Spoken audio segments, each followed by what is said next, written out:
All right, I am Rachael Woody and I'm here with Terry Brandborg, and it is Friday, June 7th. And we're going to start with a pretty easy general one, and that is why wine? I've been doing wine for a long time, and like a lot of life, it was an accident to start with. My uncle was a high school teacher in the East Bay in Contra Costa County, and he's about 10 or 12 years older than I am. And when we first moved back to San Francisco in 1960, it was somebody that I kind of looked up to. He and my aunt seemed like pretty cool people, and he was teaching political science and history at a college or a high school in Contra Costa County. And they zipped around in a cute little MG, and he started making some wine as a home winemaker. And he called me up one year in 1975, and he said, I ran across this old Italian gentleman who's growing grapes on the edge of encroaching suburbia in Concord. And you know, you've expressed an interest in the home winemaking thing. You want to come over and get some grapes? And I went, okay, sounds like fun. And so between that Tuesday phone call and Saturday, I'd picked up a home winemaker's book. I'd visited the home winemaker's shop in San Francisco. I went down to DeBella's, which is this cooperage company that was reconditioning whiskey barrels. Bought a barrel, bought some garbage cans to ferment it in, stocked myself up with some hoses and some chemicals and yeasts and stuff like that. And a college friend of mine and I drove over to Concord on a Saturday morning. We got there about 7 a.m. and this guy is quite a character, Peter Ginocchio. He was a historic figure in the area.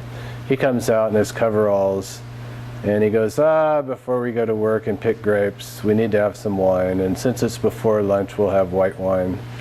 And so he took us into a corner of his barn, and he had the corner set up like a little tasting room. And it was just a beautiful, idyllic scene, you know, barn, farmhouse, orchards, vineyards. And he gave us a little dusty jelly glass of white wine, and then we went out and picked a half a ton of grapes. Most people who start home winemaking do like a carboy or something. I started with a whole barrel. And after picking half a ton of grapes, he goes, you guys are great, stick around and have lunch. So his wife brought out a big lunch, and we drank some red wine and, you know, had a Italian lunch, several courses, and the whole thing was really fun. And I had arranged to have basically my hippie friends waiting for me when I got back. I'd moved from San Francisco to Marin County, and we had a grape stomp in the driveway, and it was a good excuse for a party. And I went, well, this is pretty fun. And that first wine turned out really well, and I became fascinated with all aspects of it, and it just started growing from there. So I believe you had your origins in California then? Yes, San Francisco is my hometown. I was actually born in Berkeley. My dad was a physician. We moved around while he was in school and ended it back up in San Francisco in 1960. And what brought you to Southern Oregon? Well, the whole wine thing grew, and I was fortunate. I met a neighbor. I'd moved from San Francisco to Fairfax with my former spouse, and I met a neighbor who was growing grapes in Anderson Valley in Mendocino County. And so I started focusing on cool climate varietals, Riesling, Gewürztraminer, and Pinot Noir. I started a label as a real garage winery in 1986. My first year's production was 300 cases, and then I was self-distributed in the San Francisco Bay Area for the first 6 or 7 years. I met my wife Sue at a tasting in Jackson, Wyoming in 1998, just 6 months after I'd been divorced and she was in a similar situation. She'd been separated from her husband for a few months after a prior 20-year marriage. We hit it off. She moved to San Francisco a year later. And Sue's very much a yes person and looking for an adventure. we started looking for property in California in all the areas. By that time I was doing Pinot Noir from Central Coast, Pinot Vineyard, Anderson Valley, a little bit of Russian River Valley, in addition to some other varieties. And we looked for property in the cool coastal valleys of California. And quite frankly, when we started penciling in how much money we had to, throw at this project, California land prices weren't going to get us very far. We were on a trip through Oregon in 2000, and Sue had never been to Oregon, and I have quite a long history of having come up here both for recreational things and then wine things. And we stopped in and talked to Earl Jones at Avicella, which at that time was a new label to me. I had quite a long history of visiting the Umpqua Valley, and I had never heard of Elkton. And Earl and I hit it off. I told him I thought he was raising the bar for the quality of wine in the area. Of course, being a winemaker, I was traveling with wine in the trunk. We ended up doing some trades. He said, go check out Elkton. Pinot Noir, Riesling, and Gewürztraminer has been grown there since 1972. We didn't make it that trip because we were going to go look at a piece of property up north. But the following July, we were invited once again to the Steamboat Conference for Pinot Noir winemakers, and we just gave ourselves another week to look around this area. And as soon as we drove into Elkton, I really felt that it had a lot of potential. Got home to San Francisco, got online, found climate data from the Forest Service nursery that had been here for 60 years. Calculated that out. I told Sue, it's a bullseye, let's go back and take a serious look. And so that very first day that we came back, driving around with a realtor, he showed us the property that we ended up buying last at the end of the day. And as soon as I saw the property, I turned in the back seat where Sue was sitting and I said, this is it. Here we are. Wow. How would you say, in your experience, the California industry compares or doesn't to the Oregon industry, and how you've seen that evolution? In California, I kind of stuck to, some of the burgeoning, I did one wine from Napa Valley, a Charbonneau, which opened some doors for me and got me in some very nice restaurants.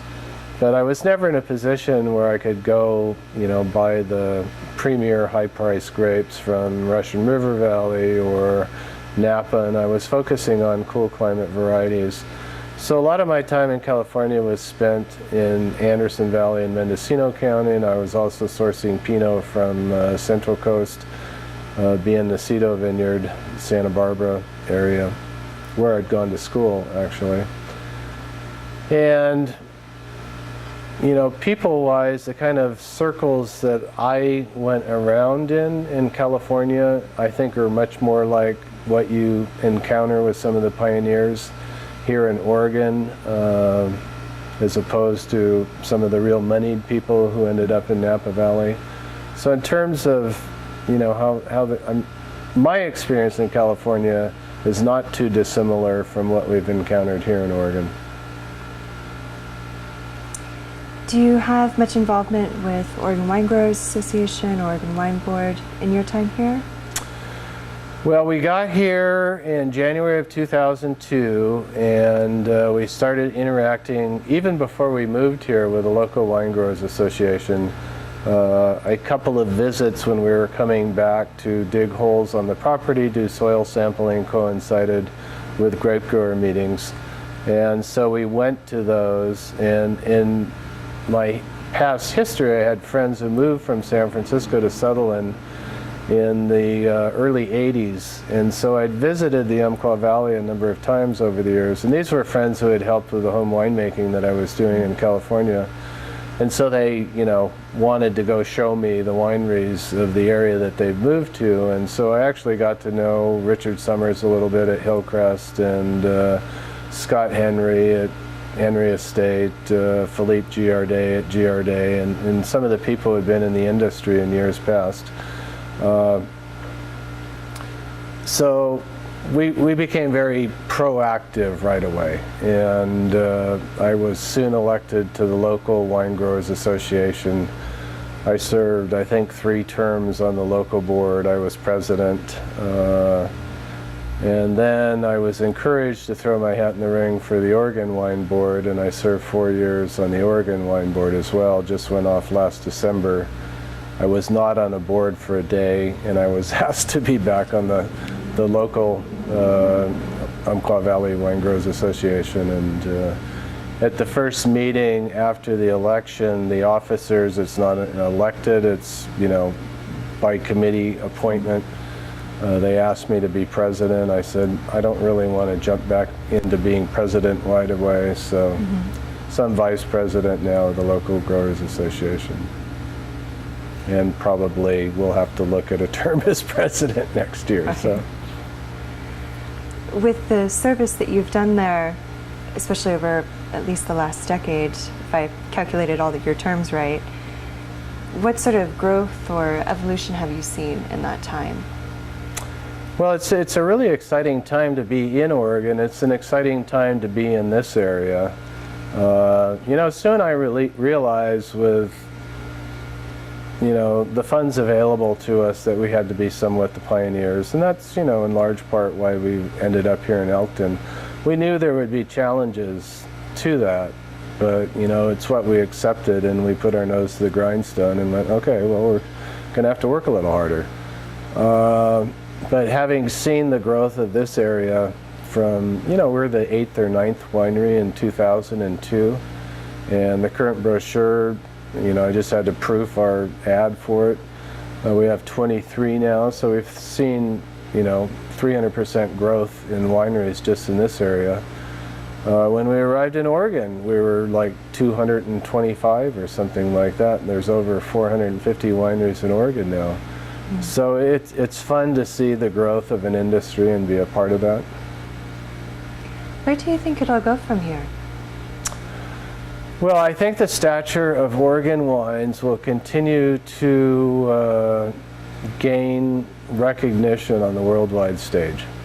What we do here in Oregon, and I'm never going to be one to badmouth or denigrate California, where I came from, but what I really like about what we can do here is we can get mature flavors at lower sugar levels, and I have always kind of fought against bigger, heavier extractions, higher alcohols, wines made to please a certain segment of the wine writing journalism, which kind of directs sales, which makes it kind of hard to buck that trend. But I think what I see is people are coming back around to wines with some finesse, and I think Oregon is very well poised to offer that to the consumer. And I think it's where Oregon's pretty much always been to a large extent. And so I think the wine buying public and the dining attitudes and the drinking attitudes are really coming into alignment with what we do best here. One of the questions we've been asking everyone is, Willamette Valley's got the Pinot Noir tag going on to it. Southern Oregon seems a lot more diverse. Umpqua is the land of the 100 valleys. Does that mean it's the land of 100 grapes, or do you think a varietal identity might emerge? That's a really good question, and it's something that we've tried to address by petitioning for and finally getting an Elkton, Oregon AVA designation, which was just approved March 7th. Earl Jones is a good friend of ours, and it was he and his son Greg who petitioned for the Southern Oregon AVA specifically to differentiate Southern Oregon from the Willamette Valley. And just in the Umpqua Valley, we have a tremendous amount of diversity. Where we are in Elkton and where Earl is down in Winston, we have 1,000 growing degree days difference. And so that's like 2 whole climate regions. That's like going from Burgundy or Alsace to central Spain in the course of less than an hour's drive. it's hard to convey how diverse our area is to the public or the wine consumer. So I think the Elkton AVA will help explain what we do as a cool climate region. In terms, Jim Fry from the Sonoma Valley Grape Growers Association came up and gave a talk at a marketing session a couple of years ago. And he spoke of how Sonoma has grappled with that very same issue of doing a lot of different grape varieties very well in different regions.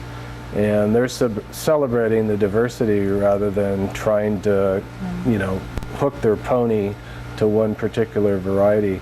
I think that's what we need to do here. I don't think we can,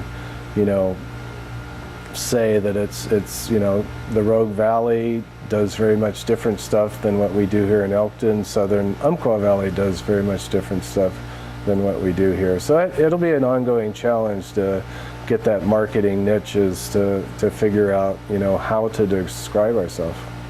Right. Especially with Elkton being named the newest AVA, do you even break it down to an AVA, or do you try and go with the larger Southern Oregon identity? Well, we've become one of the more widely distributed wineries in certainly the Umpqua Valley and probably Southern Oregon, and that has come about by necessity. I mean, of course, everybody would like to sell everything they do straight out of the tasting room and get full retail dollars for it. Here in Elkton, we recognize that we're not going to get the kind of traffic that people closer to the I-5 corridor, Roseburg, a bigger, population center is going to get. And so we have to distribute. And as we go out and tell the story about what we do and why we do it here, I certainly think the Elkton AVA is going to help us tell that story. When Sue and I are working in the market, we're Oregon first always. And it amazes me. You can stand in a wine shop in, Manhattan and Chelsea and be, people are coming to a wine tasting and they go, oh, I didn't know they made wine in Oregon. And it's like, okay, well, that's the first challenge. Second down on the left. Then we narrow the focus down into, our Umpqua Valley AVA, and then we get more specific yet and talk about, within the Umpqua Valley, we're in Elkton, which is a cool climate region. So I think it'll help tell that story for sure. For your own winery, what are the varietals that you're feeling most interested in or that have worked well for you in the Elkton region? Well, when we learned that Riesling, Gewürztraminer, and Pinot Noir had been grown in Elkton since 1972, those were the main varieties that I had worked with and had fondness for, primarily from Anderson Valley in California. So those three are our top three. Pinot Noir is about 70% of our production at this point. We make Pinot Gris. We source from the farthest south we work with anybody in the Umpqua Valley is Melrose and Southport Vineyard, which is northeast of Roseburg. But those are our three top varieties, and in the national marketplace it's primarily Gewürztraminer and Pinot Noir, and Pinot Gris are our biggest sellers. So what aspect of being in the wine industry or being a part of these committees do you feel most passionate about? Just seeing the continuing growth and development of the industry. When we moved here, it was a little bit, flabbergasting to us almost that, Douglas County had been the biggest timber shipping county in the whole country. And the timber industry is not going to return to those kinds of levels again. And, I think the wine industry has a chance to help the economic viability of the area and help the development of the area. For the first time, we've seen some money go from the timber industry into the grape industry. The owner of Douglas County Forest Products has committed a huge investment into developing 450 acres of vineyard in the Garden Valley area, Roseburg. So just being part of that cycle and, We have a long ways to go here. Yeah, we love the area, but you know, there's certainly challenges to having moved from the middle of San Francisco to Elkton, Oregon, population 170. Right. Where do you go out to dinner? Right, and who is your consumer? Mm-hmm. If it's not the community. Oh, we get some support from the community. I mean, you know, but 170 people isn't going to sustain a winery, so. I mean, we have we have 5 times as many barrels in here as the population of the town, so. Yeah. What advice do you have for people who are interested in getting into an Oregon wine industry venture? Start with more money than I had. There's never enough money. You know, my day job in San Francisco, I worked on the waterfront for 25 years doing longshore warehouse work. We have, you know, scraped by and reinvested everything that we've been making into our business. We love the work. We're not complaining, but you know, you can never have enough capital to get into this business. And then also, we're really hoping to get continuing support of the SOE program in Roseburg. We were strong advocates of that development. And I think that'll, you know, help create some expertise. And you know, Merlin was one of the first graduates, or he was in the first graduating class, and we've hired him. So, yeah, money and knowledge. Mm-hmm.